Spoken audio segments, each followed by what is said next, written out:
Puji Tuhan. Nah Bapak Ibu, kalau setahu saya kalau salam Pantai Kosta asli itu ya, saya asli Pantai Kosta. Ya. Bapak Ibu mungkin hari ini coba ikuti salam saya ya, bisa ya? Kalau saya katakan haleluya, Bapak Ibu jawab puji Tuhan. Kalau saya katakan puji Tuhan, Bapak Ibu menjawab haleluya. Ketika saya katakan puji Tuhan haleluya, Bapak Ibu menjawab amin. Bisa ya? Gampang sekali.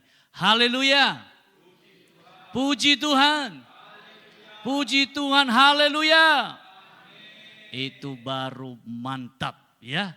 Puji Tuhan, terima kasih kepada Bapak Gembala, Bapak Hermawan yang sudah memberi saya kesempatan Bapak Ibu untuk melayani firman Tuhan di Natal malam ini. Dan juga tentu bersama dengan Ibu Gembala yang baik, ya puji Tuhan. Dan Bapak Ibu, saya perkenalkan diri, nama saya Pendeta Tongoni Gulu. Ada yang langsung bisa ingat? Ada Bapak yang langsung bisa sebutkan, bisa ulang? Ada? Sulit ya? Ya, lebih gampang Bapak Ibu kalau saya sering dipanggil malah Tony. Ya, jadi diambil awal dan akhir. Tongoni, Tony, kan lebih keren ya. Ya, puji Tuhan, itu nama saya asli dari Pulau Nias. Marga saya marga gulo, ya gulo manis ya.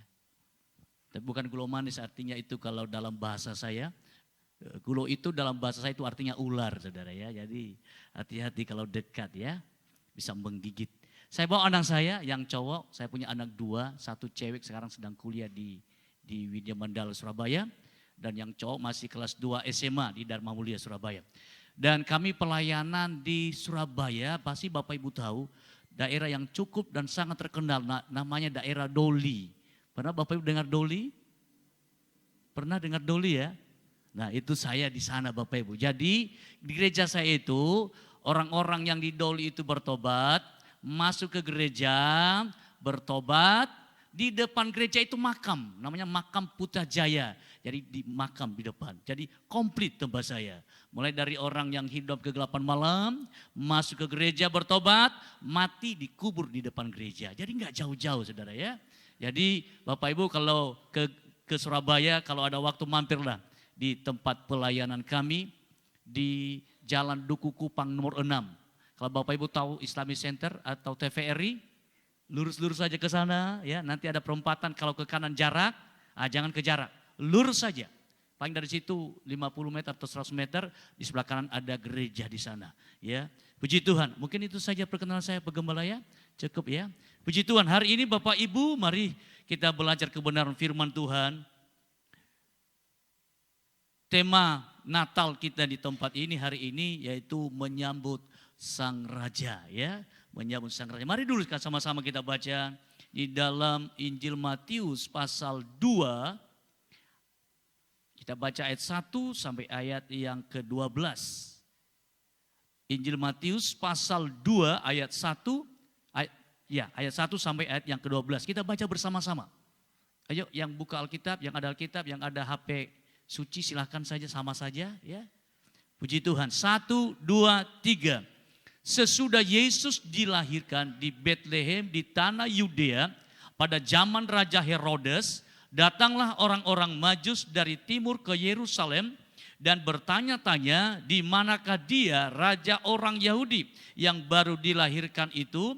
Kami telah melihat bintangnya di timur dan kami datang untuk menyembah dia. Ketika Raja Herodes mendengar hal itu terkejutlah ia beserta seluruh Yerusalem. Maka dikumpulkannya semua imam kepala dan ahli Taurat bangsa Yahudi. Lalu dimintanya keterangan dari mereka di mana Mesias akan dilahirkan. Mereka berkata kepadanya, di Bethlehem di tanah Yudea. Karena demikianlah ada tertulis dalam kitab Nabi. Dan engkau Bethlehem tanah Yehuda, engkau sekali-kali bukanlah yang terkecil di antara mereka yang memerintah Yehuda. Karena daripadamulah akan bangkit seorang pemimpin yang akan menggembalakan umatku Israel. Lalu dengan diam-diam Herodes memanggil orang-orang Majus itu dan dengan teliti bertanya kepada mereka bila mana bintang itu nampak.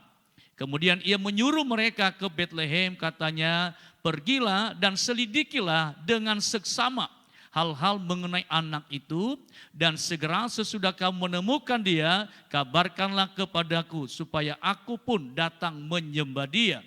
Setelah mendengar kata-kata raja itu, berangkatlah mereka dan lihatlah bintang yang mereka lihat di timur itu mendahului mereka hingga tiba dan berhenti di atas tempat di mana anak itu berada.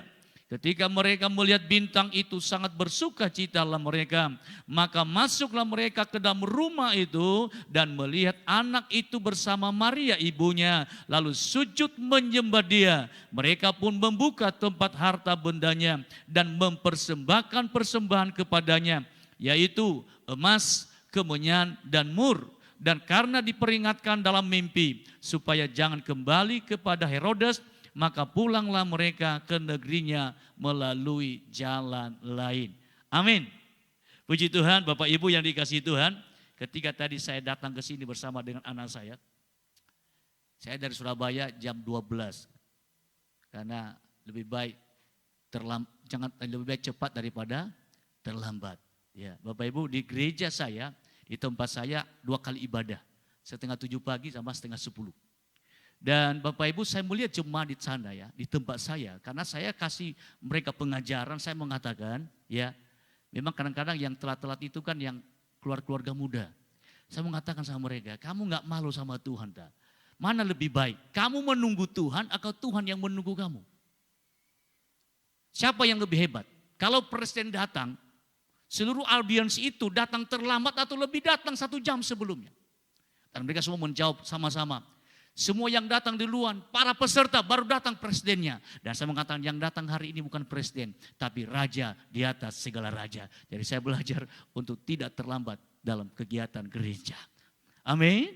Nah, Bapak Ibu, ketika saya datang ke sini tadi, ya sudah sampai saya di sini kurang lebih jam 3, saya coba lihat di map gereja. Oh, saya bilang kurang lebih 3 kilo. Ya. Ketika Google berkata ke kanan, saya tidak mau ke kanan. Saya coba bandel sama Google. Saya ke kiri. Diarahkan saya lagi ke kiri, saya arahkan ke kanan. Iya. Tapi ujung-ujung bisa sampai ke sini. Tapi Bapak Ibu, kalau ke tempat ini, masuk kota Pamekasan, banyak jalan untuk sampai di gereja GPDI. Sola Gracia, oh karena anugerah saja. Ya. Banyak jalan untuk masuk ke gereja ini.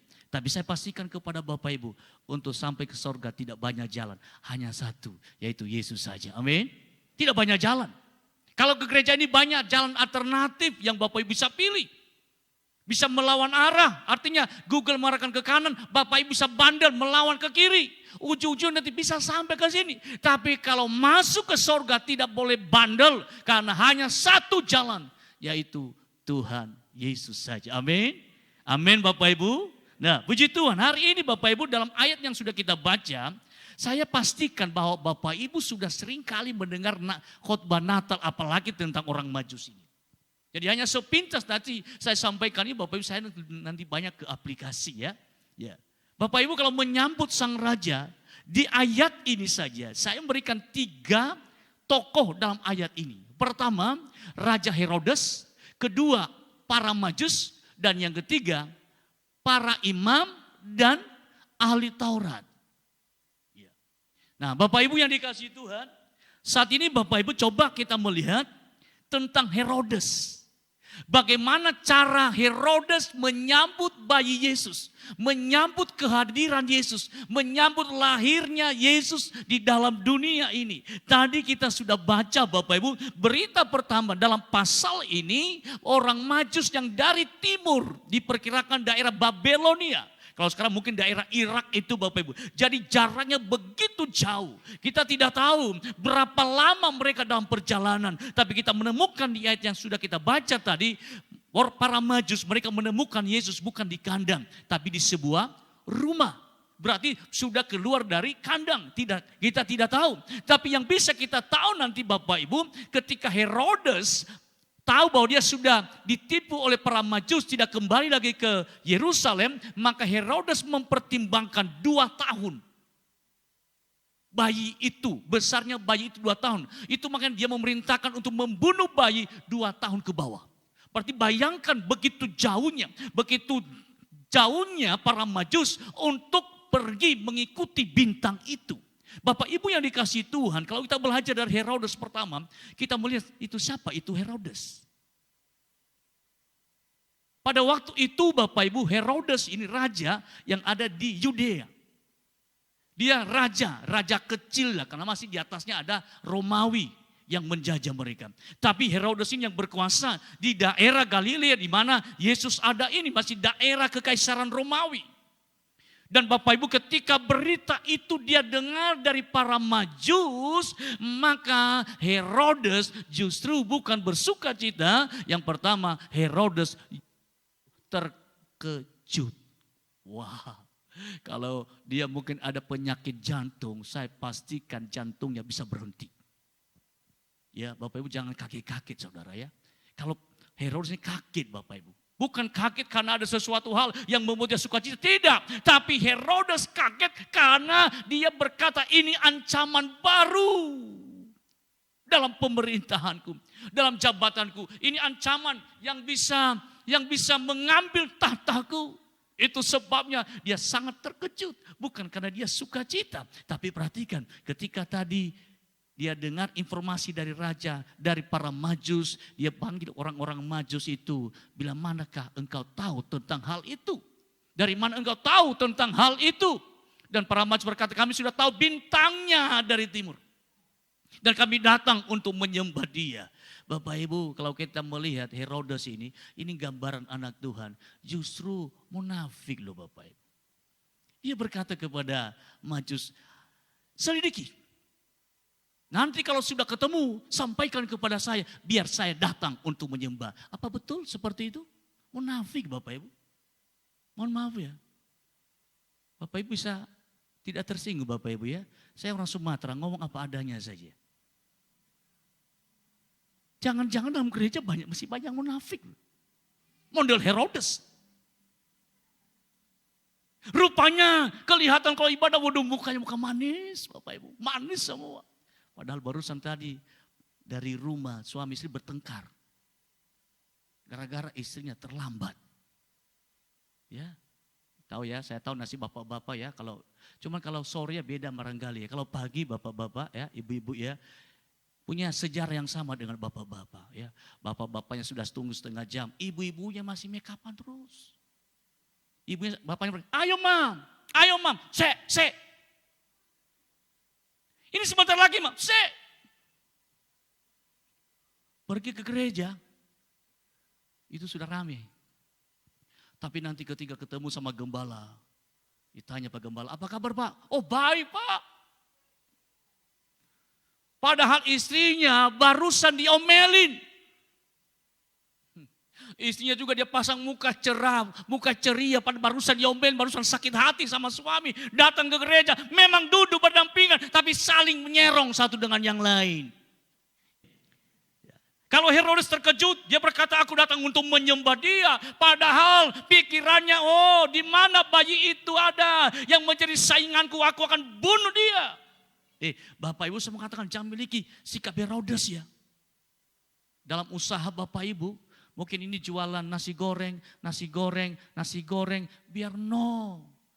Cuma di sini jual nasi goreng di tengah, diapit sama kiri kanan orang lain, nasi goreng. Tak usah cemburu, tak usah marahin, dia biarin. Berkat kita, setiap orang punya berkat masing-masing. Amin, Bapak Ibu ya. Yang memiliki hati yang munafik ya, jangan. Kita sebagai anak Tuhan. Kita perhatikan yang kedua Bapak Ibu, perhatikan yang kedua. Ya. Kita lompat bukan para Majus. Kita masuk ke para imam. Ya, para imam saja. Dilompat para imam. Nah, coba perhatikan ini imam. Imam dan ahli Taurat. Siapakah itu imam dan ahli Taurat? Imam itu pemimpin umat. Mengerti hukum Taurat. Tapi apakah mereka pergi untuk datang menyembah bayi Yesus? Halo Bapak Ibu, tadi kita sudah baca apakah mereka pergi untuk menyembah bayi Yesus? Gak ada yang datang, tahu. Herodes memanggil para imam. Ahli Taurat, di mana bayi itu, di mana Mesias itu dilahirkan? Di tanah Yehuda, di Bethlehem. Demikianlah dinubuatkan dalam firman Allah. Tahu, tapi apakah mereka pergi? No. Bapak Ibu pernah jemaat ketika biasa kalau selesai ibadah kan gembala salaman di depan. Ya. Dan saya ketika salaman Bapak Ibu, karena di tempat saya itu memang agak besar dikit saudara ya. Kami punya, ini berapa? 10 meter ini ya? Lebarnya ini? Ya 10 ya? 9. Di tempat saya 10 kali 30. Ya Bapak Ibu. Jadi lantai 2 itu tempat ibadah, lantai 3-nya balkon. Kalau pakai balkon hanya kalau Natal saja. Kalau hari biasa hanya cukup lantai 2 saja udah cukup. Kan saya bisa tahu jemaat itu siapa nggak datang. Karena setiap minggu saya salaman.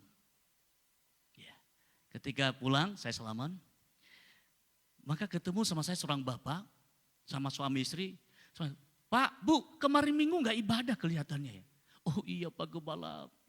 Pak Gembala, aku loh nggak enak Pak Gembala. Kenapa? Tetanggaku ono gawe. Tetanggaku ada yang manten. Itu tuan rumahnya sendiri yang datang undang saya Pak Gembala. Oh, jadi mohon maaf Pak Gembala, saya nggak bisa ibadah kemarin, nggak enak sama tuan rumah. Dia sendiri ngundang saya. Dalam hati saya luar biasa ya.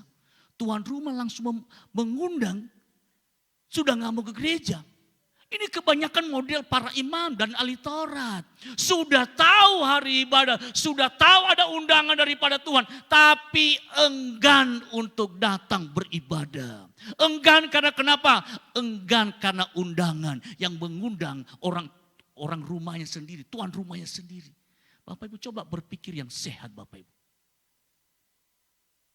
Enggan sama yang mengundang. Lebih mengutamakan undangan karena enggan. Coba hati Tuhan tersakiti enggak Bapak Ibu?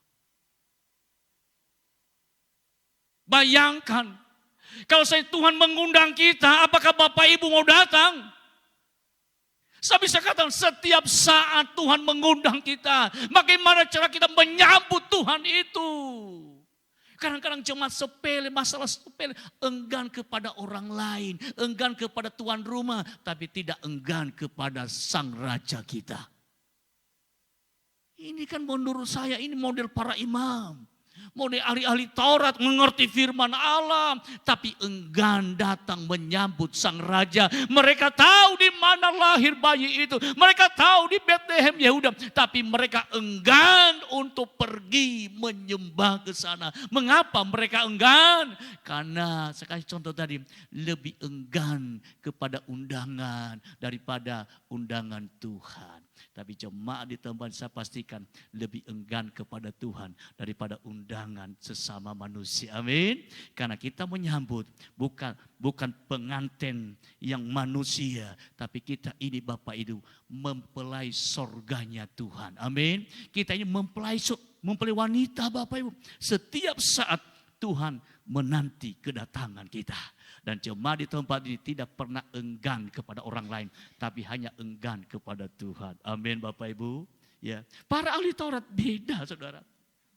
Mereka tahu, tapi nggak mau datang melayani Tuhan, nggak mau datang menyembah Tuhan. Nah, sekarang kita masuk, kita perhatikan tentang para Majus Bapak Ibu. Ini luar biasa. Ini para Majus ini luar biasa Bapak Ibu. Orang Majus. Ini mereka punya kemampuan dalam perbintangan. Jadi ilmu astrologi. Mereka mengerti saudara. Dan saya bisa katakan kepada kita Bapak Ibu ya. Tuhan sering kali berbicara kepada kita di profesi yang kita tekuni. Ya. Contohnya ketika para gembala sedang menjaga kawanan domba. Mereka ada di padang sedang menjaga kawanan domba. Tuhan datang kepada mereka lewat malaikat Gabriel. Para Majus mereka ahli-ahli dalam soal perbintangan. Mereka orang-orang pintar, mereka orang-orang kaya di negeri timur Bapak Ibu. Dan Tuhan memakai kemampuan mereka, Tuhan memakai kepintaran mereka untuk menyatakan dirinya lewat bintang. Mungkin kita bertanya, seperti apakah bintang itu? Bapak Ibu jangan tanya sama saya karena saya bukan ahli perbintangan. Tapi saya bisa katakan kepada kita, bintang yang mereka lihat itu berbeda dengan bintang-bintang yang lainnya. Ada bintang yang istimewa. Jadi Bapak saya bisa katakan, Tuhan bisa berbicara kepada kita di setiap profesi kita masing-masing. Kalau engkau sebagai ibu rumah tangga, mungkin engkau sebagai seorang ibu yang jaga toko, engkau bapak sebagai seorang yang pembisnis, Tuhan bisa menampakkan diri kepadamu di sana. Bukanlah arti kelihatan wajah yang putih, enggak seperti itu Bapak Ibu, enggak seperti itu. Ingat, di mana-mana Tuhan ada, amin. Dan bahasa manusialah yang dipakai oleh Tuhan sehingga kita bisa memahami Tuhan. Kalau Tuhan pakai bahasanya, kira-kira kita bisa tahu enggak Bapak Ibu? Enggak bisa. Itulah pendekatan Allah kepada manusia. Allah datang ke dalam dunia mau menjadi seperti manusia. Kalau Allah tidak datang ke dalam dunia seperti manusia, yang manusia pahami, kita tidak akan memperoleh pengetahuan tentang Allah. Kita tidak pernah tahu tentang keselamatan itu, tapi Allah masuk dalam budaya manusia. Allah masuk dalam pikiran manusia lewat pribadi Yesus. Sekalipun banyak orang yang menolak karena tidak masuk akal, saudara. Tidak masuk akal. Tapi kita perhatikan para Majus, mereka membidangi tentang ilmu astrologi. Dan Tuhan menampakkan diri kepada mereka lewat tanda yaitu bintang. Dan ini Bapak Ibu aneh loh saudara. Orang Majus ini kan mereka bukan pengangguran. Para Majus mereka pengusaha, orang-orang pintar. Tapi ketika mereka sesuatu dan mereka tahu ini bintang Mesias itu. Bayangkan dari negeri timur mereka pergi ke Betlehem Yehuda. Berapa lama mereka berangkat dari sana? Berapa lama mereka menempuh jarak dari sana? Kalau saya ke sini tadi, saya lihat dari saya berangkat jam 12, lewat sedikit. Sampai dari daerah pom bensin jam 3 kurang, jam 3 lewat sedikit, berarti kurang lebih 3 jam di perjalanan. Itu jarangnya saya lihat di Google itu 100 mungkin 115 kilo dari rumah saya. Kalau Babel dengan Bethlehem Yehuda, Babel itu kan gampang sekarang kalau lihat itu. Kan di Google udah gampang sekali untuk nariknya itu kelihatan berapa ratus kilo. Perjalanannya bukan naik mobil, paling naik kuda, naik onta. Mereka berani bayar harga saudara. Nah sekarang coba kita perhatikan yang menyambut Yesus model para Majus. Pertama Bapak Ibu, mereka selalu mengikuti petunjuk Tuhan. Ini para Majus. Ketika mereka melihat bintang yang istimewa itu Bapak Ibu. Mereka tidak mencari tanda yang lain.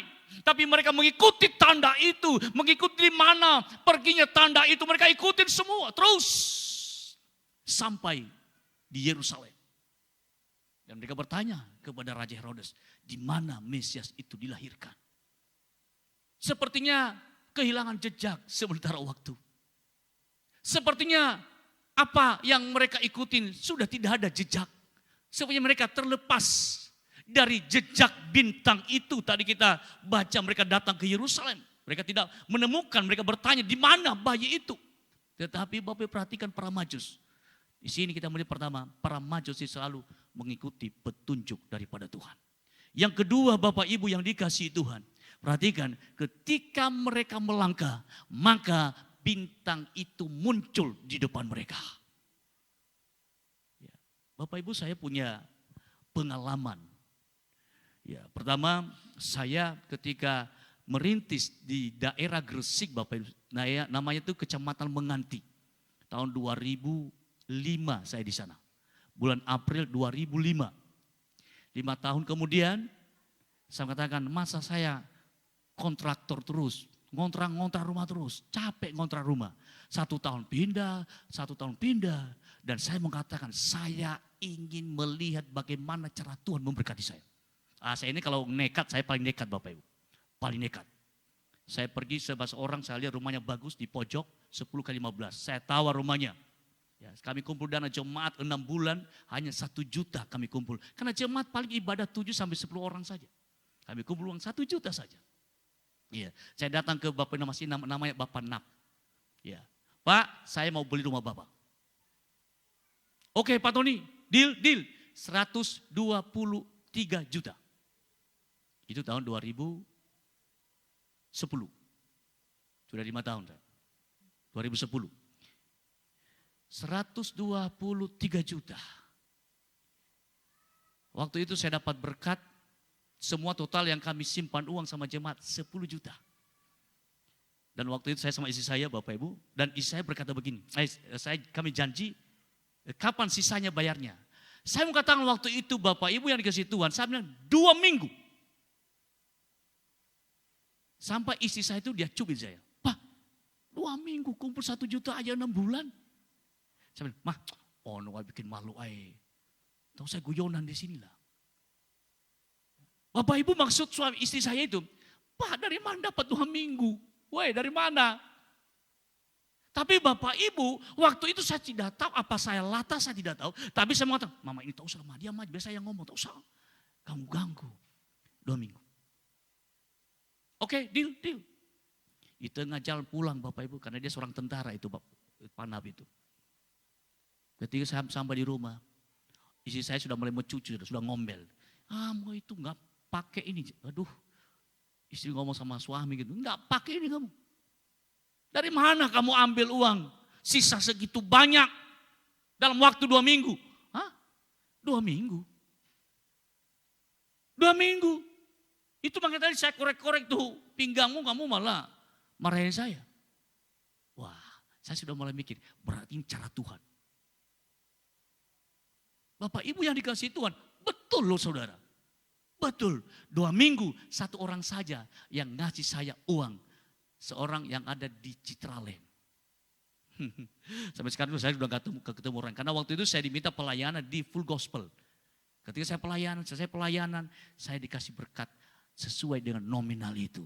Saya katakan luar biasa, Tuhan ajaib. Amin. Kenapa Bapak Ibu? Mengikuti petunjuk para majus, mengikuti petunjuk, dan ketika mereka sampai di Yerusalem mereka bertanya, mengapa mereka sudah tidak tahu kemana petunjuk itu. Tapi ketika mereka melangkah, ingat baik-baik tadi ayat sudah kita baca, maka bintang itu mendahului mereka. Artinya kapan bintang itu beranjak dari tempatnya? Kapan bintang itu muncul? Kapan Bapak Ibu? Ketika orang majus melangkah untuk pergi menemui bayi itu. Di saat mereka pergi, muncullah bintang itu. Amin. Kita kasih contoh yang paling real lagi Bapak Ibu. Dia, dalam firman Allah. Ketika Musa dan orang Israel keluar dari tanah Mesir. Dan mereka sampai di Rafidim. Ya. Di depan mereka ada laut Teberau. Kiri kanan mereka padang gurun, padang pasir yang begitu luas. Di belakang mereka Firaun dan tentaranya. Sehingga pada waktu itu orang Israel menjerit dan berseru kepada Tuhan. Mereka menjerit kepada Tuhan termasuk Musa. Dan Tuhan berkata kepada Musa, Musa, mengapa engkau hanya berseru-seru? Katakan kepada bangsa itu, berangkatlah. Bapak Ibu, ada saatnya kita berseru kepada Tuhan, ada saatnya kita juga berangkat. Amin ya. Nah, ingat kisah ini Bapak Ibu di kitab Keluaran. Ketika Musa menerima panggilan itu, Tuhan berkata, Musa, mengapa engkau berseru-seru? Mengapa engkau berteriak saja?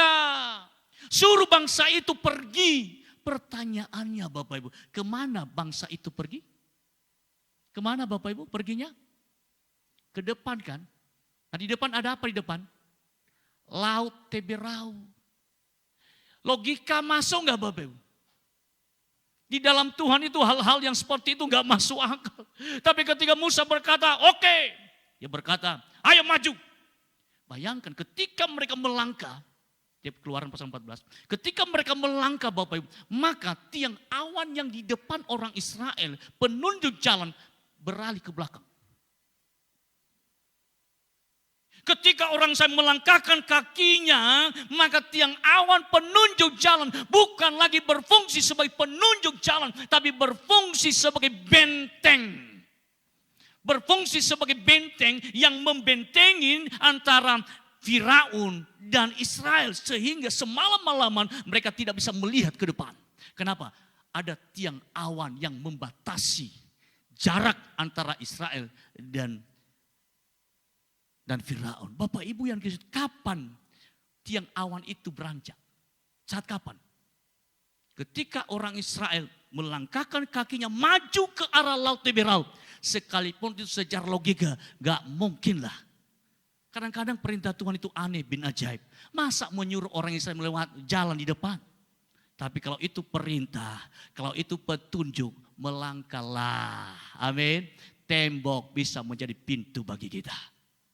Dan apa yang terjadi ketika mereka melangkah? Laut Tiberau terbelah dua, Bapak Ibu. Ini kalau kita mengikuti petunjuk, jangan cuma hanya para ahli Taurat. Para imam mengerti tapi tidak pernah melangkah. Mengerti tapi tidak pernah mengikuti petunjuk Tuhan. Tapi mereka mengikuti petunjuk hati mereka sendiri. Itu sebab yang mereka tidak pernah melihat mujizat Tuhan. Tapi jemaat di tempat ini, kalau engkau mengikuti petunjuk Tuhan, engkau akan melihat mujizat Tuhan. Bapak Ibu yang dikasihi Tuhan, ini pengalaman saya lagi Bapak Ibu. Ya, di tahun 2012 saya pindah di Surabaya. Ya, saya pindah di Surabaya. Dan sesudah 5 tahun lagi saya di sana, saya kasih target 5 tahun. 5 tahun saya katakan sama jemaat, kita bongkar gereja kita ini. Karena gereja kami dulu awalnya yang ada di sana itu 8 kali 16. Kata jemaat, Om, tak usah mikir bangun gereja lah Om. Dari mana dananya? Tahu kan jemaat ini biasa-biasa saja jemaat di tempat ini. Saya mengatakan kepada bapak-bapak majelis, yang mengangkat majelis itu siapa? Gembala atau majelis mengangkat pendeta? Saya tanya sama mereka. Setahu saya, gembala yang mengangkat majelis, maka majelis gereja tunduk kepada gembala. Yang punya visi bukan majelis, yang punya visi gembala. Majelis mendukung visinya gembala. Mereka pada diam dan mereka berkata, siap Om. Bapak Ibu, 2017 kami bongkar gereja kami. 8 kali 16. Kami bongkar, kami maksimalkan semua tanah yang kami punya. 10 kali 30 kami bangun 3 lantai. Lantai 1 parkiran saudara. Bapak Ibu yang dikasihi Tuhan. Tahun pertama mujizat luar biasa. Bisa kumpulkan dana 800 juta tahun pertama. Tahun kedua bisa kumpulkan dana 700 juta luar biasa. Tahun ketiga bisa mengumpulkan dana 700 juta Bapak Ibu. Tahun keempat, kelima datanglah COVID. Nah, datang COVID sudah untuk bertahan saja sudah puji Tuhan. Ya, tahu Bapak Ibu ketika COVID ya di Surabaya lebih ngeri saudara. Tidak boleh bergerak, semua ditutup. Gak boleh keluar. Waduh saya pikir Tuhan kehendak mulai yang jadi. Tapi saya mau katakan kalau itu dari Tuhan, cara Tuhan dahsyat Bapak Ibu. Di tahun 2022 seorang jemaat Katolik. Dia 2 tahun tidak pernah keluar dari rumahnya. Kenapa? Takut sama COVID. Bapak Ibu pasti kenal orangnya. Dia seorang pengusaha emas di Surabaya. Dia seorang Katolik. Dia bel saya, karena pernah kami ketemu di lapangan bulu tangkis. Saya ini pemain bulu tangkis tuh Bapak Ibu ya. Ya. Wilayah Surabaya Gresik Madura ini wilayah 10, kalau se-Jawa Timur juara 1 terus Bapak Ibu. Ini pemainnya salah satu saudara. Pamer gitu ya. Nah Bapak Ibu ketika teman ini 2 tahun gak keluar. Dan dia ingin keluar. Dia ingin keluar di tanggal 25 bulan 5 2022. Dia telepon saya, Pak Pendeta, saya ingin membuktikan Bapak itu pendeta atau bukan. Wow, apa ini? Kan pengalaman saya Bapak Ibu, biasanya orang kalau ngomongnya aneh-aneh, itu biasanya itu mati. Biasanya mati, meninggal. Itu pengalaman, kalau orang itu aneh-aneh kan. Saya pikir, kok ini kehabisan obat? Ngapain membuktikan saya pendeta? Ya kan yang mengimang saya pendeta kan bukan saya yang pamer pendeta. Sampean kan yang ngomong saya pendeta. Tapi gini Pak Pendeta, aku membuktikan sampean itu pendeta atau bukan. Saya sedang main bulu tangkis di menganti saudara. Oke, saya sudah ya dengan ya jengkel juga saudara. Sudah main bulu tangkis kok. Ya sudah. Saya sampai gereja saya, dia datang. Bersama dengan istrinya. Dia datang. Dia bilang, ini gereja saya. Oh, gerejamu sudah dibangun ya? Iya. Nah terus apa lagi? Berarti sudah tahu? Saya pendeta. Iya, saya tahu. Kamu pendeta. Yang naik lantai 2 saudara. Tuh, ini Ini rencana mau dipakai di tahun ini. Rencana tahun 2022 kami harus pindah di lantai 2. Oke, gini Pak Pendeta. Saya selesaikan lantai 2. Loh, itu loh saudara. Saya selesaikan lantai 2. Saya kasih pertama 100 juta. Saya minta nomor rekeningmu. Bapak Ibu, saya waktu itu ya, ketika saya dikirim uang 100 juta dari rekening saya BCA. Saya nggak yakin loh saudara. Saya pikir, ini tenanan uang dah. Ini benar uang gak ini? Loh, ini kan e-banking Pak Tony, Pak Pendeta. Saya bilang mana ada orang mau gampang begitu 100 juta ditransfer. Waduh, ketika saya ditransfer uang 100 juta, saya salaman. Saya bilang, oh saya baru yakin kalau Bapak ini pengusaha sukses. Saya baru yakin, karena selama ini saya tidak pernah tahu kalau kamu kaya. Ya, akhirnya Bapak dia naik ke lantai 3. Lantai 3 kan sudah didek. Tapi besi-besi yang 16 ulir kan sudah karatan. Udah mau 5 tahun kan. Dia bilang, aduh Pak Pendeta bikin malu sama tetangga. Hah? Batinku, aku sendiri yang punya gak malu. Saya udah berusaha, kok kamu kok malu? Ya gak apa-apa lah saya bilang, yang penting kita berusaha. Gini aja Pak Pendeta, bagaimana kalau saya robah Pak Pendeta? Bukan saya selesaikan lantai 2, Pak Pendeta menyelesaikan lantai 2, tapi saya selesaikan lantai 3-nya gimana? Deal? Deal saudara. Dia kerjakan 9 bulan lantai 3. Dia bilang terakhir, Pak Pendeta saya sudah habis 1 miliar. Saya luar biasa. Saya bisa katakan kepada kita Bapak Ibu yang dikasih Tuhan, engkau menyambut Sang Mesias dengan cara dan metode Tuhan, engkau akan melihat mujizat Tuhan. Kenapa banyak anak Tuhan tidak pernah mengalami mujizat Tuhan? Karena yang dia pakai metodenya sendiri. Caranya sendiri beda dengan para majus. Para majus mereka pakai metode Tuhan, mengikuti petunjuk Tuhan. Dan ketika mereka bertemu dengan bayi itu, Bapak Ibu, apa yang mereka persembahkan? Menyambut sang bayi itu, mereka persembahkan yang paling baik loh Bapak Ibu. Ya, emas, kemenyan, dan mur. Emas pada waktu itu salah satu logam yang berharga. Perak tidak berharga waktu itu. Apalagi tembaga, gak berharga. Emas yang berharga. Dan mereka bawa, mereka persembahkan. Kedua, kemenyan. Kemenyan ini Bapak dipakai untuk persembahan. Untuk pembakaran di mesbah dupa. Yang setiap hari harus ada kemenyan yang dibakar di atasnya. Dan yang ketiga, mur ini Bapak ini salah satu getah. Ini bisa berfungsi sebagai pengawet, bisa berfungsi sebagai obat, bisa berfungsi juga sebagai parfum. Saudara. Ini barang mewah semuanya. Para majus ketika mereka berjumpa dengan Sang Mesias, mereka tidak datang dengan tangan yang kosong. Tapi mereka datang bawa persembahan yang terbaik untuk Tuhan. Amin Bapak Ibu. Seperti di bulan Natal, cara kita menyambut, mari belajar seperti menyambut para majus. Ya mungkin kita berkata sekarang, ngapain saya ibadah? Mengapain saya berikan persembahan? Kan sekarang kan sudah banyak di YouTube Bapak Ibu. Kalau Bapak Ibu sedang di YouTube ya pasti Bapak Ibu tahu. Di YouTube itu aneh-aneh bin ajaib. Ya. Ada lagi di YouTube yang berkata, udahlah yang penting baik, gak nakal, gak jahat, gak merugikan orang.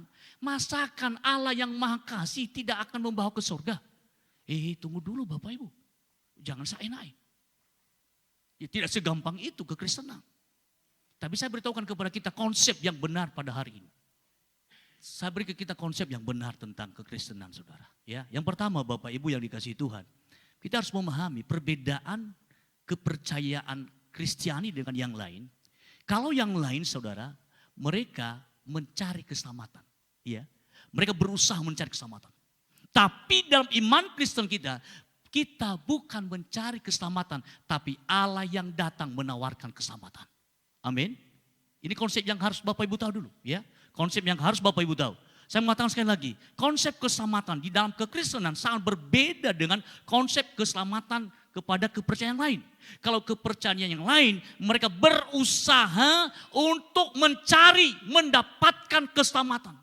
Atau di era pada gereja mula-mula ada aliran namanya aliran gnostik. Mereka mencoba mencari keselamatan dengan belajar. Dengan hidup mematikan keinginan daging ini. Supaya mereka bisa berkenan kepada Allah. Dan saya mengatakan bukan itu konsep kekristenan. Sebab konsep kekristenan Allah yang datang mencari manusia. Amin.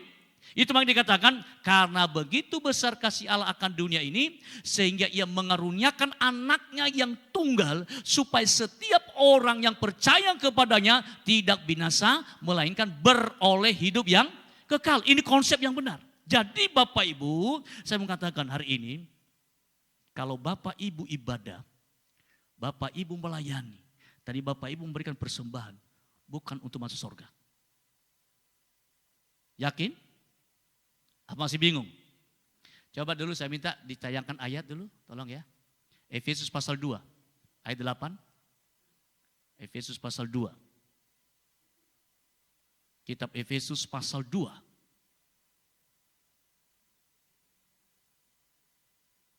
Ya, mari kita baca sama-sama saudara. Kita baca sama-sama ya. 1, 2, 3. Sebab karena kasih karunia kamu diselamatkan oleh iman. Itu bukan hasil usahamu tetapi pemberian Allah. 9. Itu bukan hasil pekerjaanmu, jangan ada orang yang memegahkan diri. Berarti keselamatan bukan hasil usaha ya. Ini yang pertama dulu ya, bukan hasil usaha. Tapi kita diselamatkan karena iman. Katakan sama-sama, iman. 1, 2, 3, iman. Iman yang seperti apa? Apakah karena Bapak Ibu sudah punya KTP Kristen masuk surga? Tunggu dulu. Kekristenan tidak pernah menyelamatkan, tapi yang menyelamatkan itu adalah Yesus. Amin. Nah, perhatikan Bapak Ibu, karena ini banyak anak Tuhan yang keliru dalam konsep ini. Ya, dalam konsep ini. Jangan sampai kita berusaha melayani Tuhan untuk selamat. Keliru. Apalagi kita berusaha beramal, memberi persembahan sebanyak mungkin supaya masuk surga. Keliru, ingat tadi. Kita diselamatkan bukan hasil usaha. Jangan ada orang yang memegahkan diri. Jadi keselamatan itu Bapak Ibu anugerah di dalam Yesus melalui apa? Iman. Katakan sama-sama. Iman yang seperti apa? Ingat ya, iman itu lahir dari pendengaran akan firman Tuhan. Berarti kita diselamatkan karena iman kita kepada Tuhan. Iman yang seperti apa? Iman ketika kita mendengar firman Allah. Contohnya Bapak Ibu, firman Tuhan berkata, janganlah menjauhkan diri dari pertemuan-pertemuan ibadahmu. Berarti kita beribadah karena kita beriman kepada firman Tuhan. Janganlah menjauhkan diri dari pertemuan-pertemuan ibadah. Mengapa? Nah, ini konsep yang saya katakan kepada kita. Sebab ketika engkau percaya mengaku Yesus sebagai Tuhan, waktu itulah engkau sudah diselamatkan oleh Tuhan. Ini konsep kekristenan. Ya, sekali lagi ya. Ketika kita mengaku Yesus Allah Tuhan, kita sudah diselamatkan. Nah, perhatikan 3 model keselamatan dalam teologi Paulus. Yang pertama, sudah diselamatkan. Sedang diselamatkan, akan diselamatkan. Ini tambah bingung ya. Tapi ini yang benar ya. Sudah diselamatkan ketika kita percaya Yesus sebagai Tuhan. Kita sudah dimateraikan oleh Roh Kudus. Kedua, sedang diselamatkan dalam proses pengudusan. Itu makanya firman Tuhan berkata, barang siapa yang bertahan sampai pada akhirnya, merekalah yang akan menerima mahkota. Barang siapa yang hidup dalam pengudusan setiap saat. Ada perubahan hidup. Dan yang ketiga adalah akan diselamat kapan? Ketika kita berjumpa sang kekasih kita di awan-awan permai. Amin. Tapi hari ini Bapak Ibu harus tahu, harus yakin bahwa Bapak Ibu sudah diselamatkan. Amin. Bapak Ibu yakin sudah diselamatkan? Melalui apa? Iman, bukan usaha, bukan? Bukan. Tapi apa hubungannya perbuatan baik dengan iman? Nah, ini saya terangin lagi. Apa hubungannya perbuatan baik dengan iman? Nah, saya mau mengatakan kepada kita, kalau kita berbuat baik itu wujud iman kita. Wujud iman kita. Sehingga dikatakan di ayat ini tadi, kita diselamatkan karena iman. Berarti kita sudah diselamatkan kalau kita berbuat baik bukan untuk selamat, tapi kita berbuat baik sebagai bentuk dan wujud ucapan syukur kita karena kita sudah diselamatkan. Amin. Nah, pengertian, apakah orang Kristen wajib berbuat baik? Jelas dong harus berbuat baik. Mengapa? Itu ciri-ciri kerajaan sorga. Jadi kita beribadah bukan untuk masuk sorga, tapi kita beribadah sebab kita sudah diselamatkan oleh Tuhan. Kita beribadah sebagai wujud ucapan syukur kita karena kita sudah diselamatkan oleh Tuhan Yesus. Amin. Amin Bapak Ibu. Jadi Bapak Ibu saya bisa katakan tadi, seperti contoh saya mengatakan, kita tidak perlu enggan kepada manusia, tapi seharusnya kita enggan kepada Tuhan. Kenapa kita harus beribadah? Karena saya sudah diselamatkan oleh Tuhan. Maka sebagai ucapan syukur saya setia beribadah kepada Tuhan. Mengapa? Saya sudah selamat. Nah pertanyaan, bagaimana dengan yang malas ibadah, yang sekali setahun ibadah, yang kayak iman tomat. Tobat kumat, Natal tobat, ya, Januari Februari kumat, April tobat, Mei Juni Juli Agustus September November kumat, atau iman kapal selam, naik turun. Bagaimana? Bapak Ibu makanya kalau saya pelayanan di kematian, saya tidak muluk-muluk kalau khotbah. Saya mau katakan kalau yang meninggal ini setia kepada Tuhan, beriman kepada Tuhan pasti masuk surga. Tapi sebaliknya kalau tidak, karena banyak anak Tuhan yang mengabaikan soal iman kepada Tuhan Yesus. Amin saudara. Nah saya mau katakan kepada kita supaya lebih jelas lagi Bapak Ibu. Jangan katakan karena engkau beriman maka engkau masuk surga. Kalau orang yang beriman pasti setia beribadah. Amin. Orang yang beriman pasti melayani Tuhan. Orang yang sudah diselamatkan pasti memberi persembahan. Jadi Bapak Ibu kalau memberi persembahan bukan untuk masuk surga. Tapi sebagai ucapan syukur kita. Sebab kita sudah diselamatkan oleh Tuhan. Sebagai bentuk ucapan syukur kita. Karena dalam pekerjaan kita ada campur tangan Tuhan di sana. Kalau bukan karena Tuhan gak mungkin saudara. Ya, ingat. Tuhanlah yang memberi kekuatan kepada kita untuk memperoleh kekayaan. Kalau kita Tuhan gak kasih gak bisa. Ya, nah saya menjelaskan lagi bahwa iman yang seperti apa. Kalau Bapak Ibu hanya beriman Yesus adalah Tuhan, jangan heran.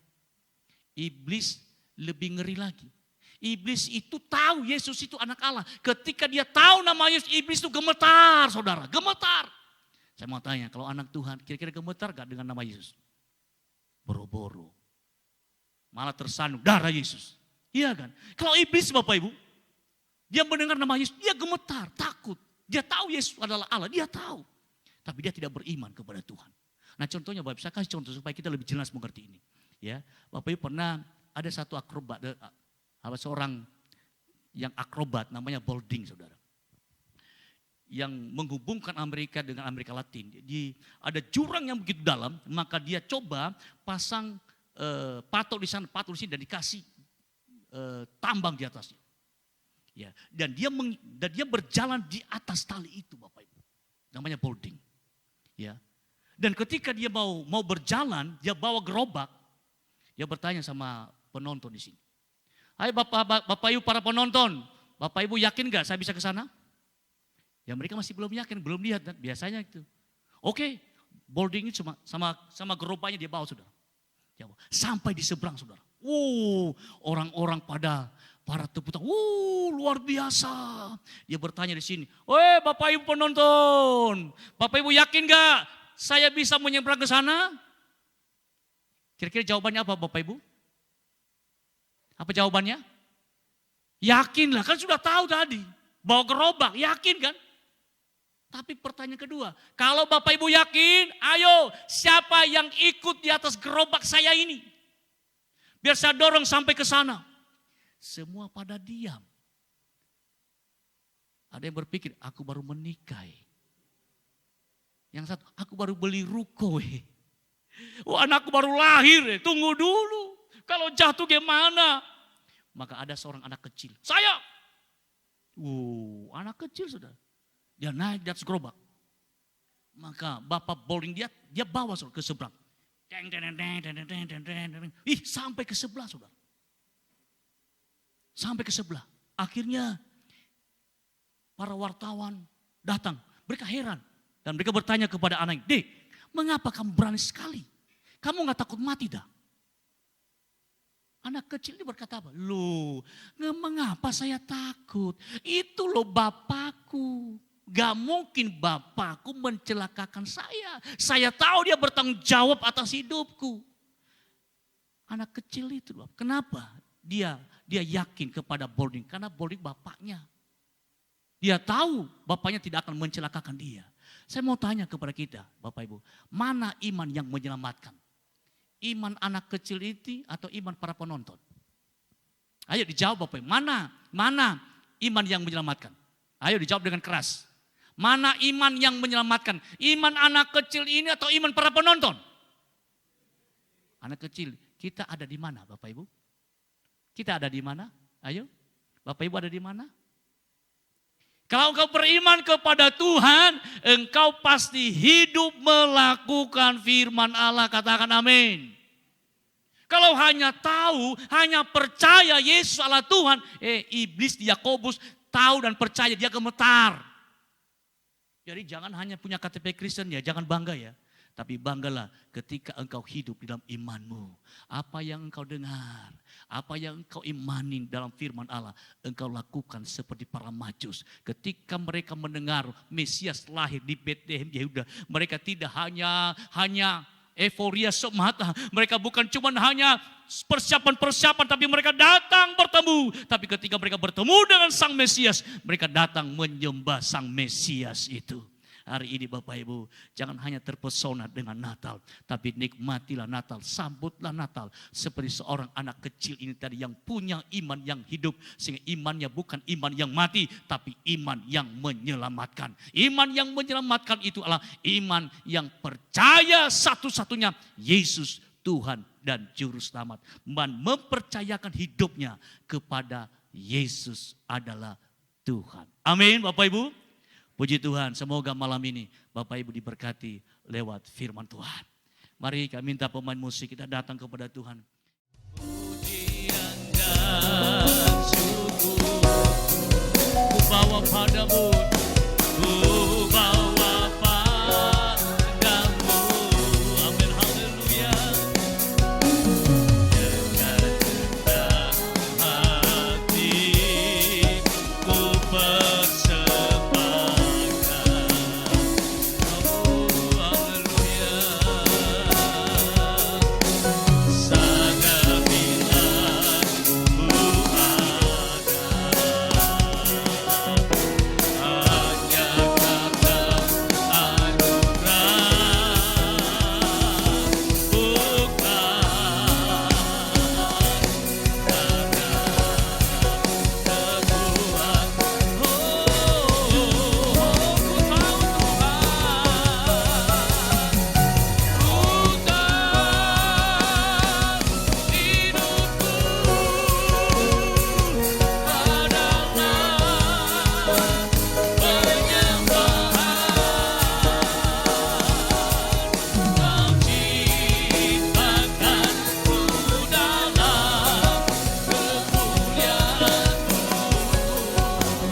Bapa di sorga, kami tidak menyambut Engkau seperti Raja Herodes ya Tuhan, yang penuh dengan kemunafikan dan kebencian.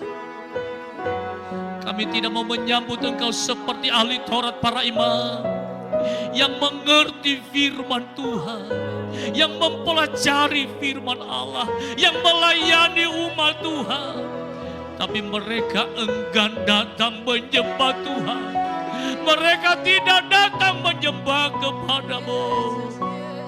Tapi para majusi ya Tuhan, orang yang begitu sibuk dengan dunia sekulernya, sibuk dengan pekerjaannya. Tapi ketika dia melihat bintang timur itu, bintang Allah itu, mereka bayar harga. Mereka pergi.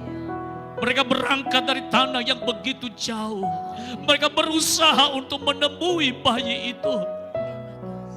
Dan ketika mereka mencari, sungguh ya Bapa, apa yang mereka cari, mereka ketemukan. Yesus yang adalah bayi itu. Mereka datang sujud menyembah kepada Tuhan. Sebagai bentuk wujud iman kami kepada Tuhan. Kami tidak hanya datang menyembah Engkau sebagai bayi biasa Tuhan. Tapi hari ini Engkau Raja di atas segala raja. Engkaulah Tuhan kami. Engkaulah Juru Selamat kami. Yang telah menyelamatkan kami. Sehingga kalau kami datang di tempat ini, kalau kami datang memuji Tuhan, kalau kami datang memberi persembahan kami, kalau kami datang memuji menyembah Tuhan, bukan untuk kami masuk surga, tapi sebagai wujud ucapan terima kasih kami, karena kami sudah menikmati surga itu. Sebab surga itu kami sudah miliki ya Tuhan. Sebab Engkau memberikan anak-Mu yang tunggal, supaya setiap kami memperoleh hidup kekal di dalam Tuhan. Berkati seluruh jemaat-Mu GPDI Sola Gracia di tempat ini, bersama dengan Bapak Ibu Gembala. Berkatilah pekerjaan Tuhan di tempat ini ya Tuhan. Sehingga di tahun yang akan datang tempat ini akan dipenuhi dengan jiwa-jiwa. Oh, petobat-petobat baru akan datang di gereja Tuhan di tempat ini. Akan memenuhi rumah Tuhan di tempat ini. Kalau bisa bukan cuma satu kali ibadah, 2-3 kali ibadah ke depan Tuhan. Karena kami mau tangkap momen itu. Kalau di tempat ini petunjuk Tuhan akan dilaksanakan, maka mujizat Tuhan, kemenangan demi kemenangan akan terjadi di tempat ini. Terima kasih ya Tuhan. Berkati seluruh jemaat-Mu. Berkati pekerjaan mereka, terutama iman mereka Tuhan. Biar tetap mereka beriman kepada Tuhan Yesus. Sebab hanya di dalam Yesus ada kepastian keselamatan. Terima kasih Bapa. Terima kasih. Materaikan firman-Mu ya Tuhan. Ampuni kami dari segala keterbatasan kami. Biar firman-Mu yang sederhana ini akan mengerjakan keajaiban demi keajaiban bagi setiap telinga yang mendengar, hati yang membuka hatinya untuk firman akan dilawat dan dicama oleh Tuhan terus dan terus bertumbuh ya Tuhan. Sehingga di tempat ini merupakan mata air yang jernih yang akan mengalir keluar, akan mengairi daerah sekitar ini. Terima kasih Bapa, terpujilah Engkau. Dalam nama Yesus kami sudah berdoa. Sama-sama katakan amin.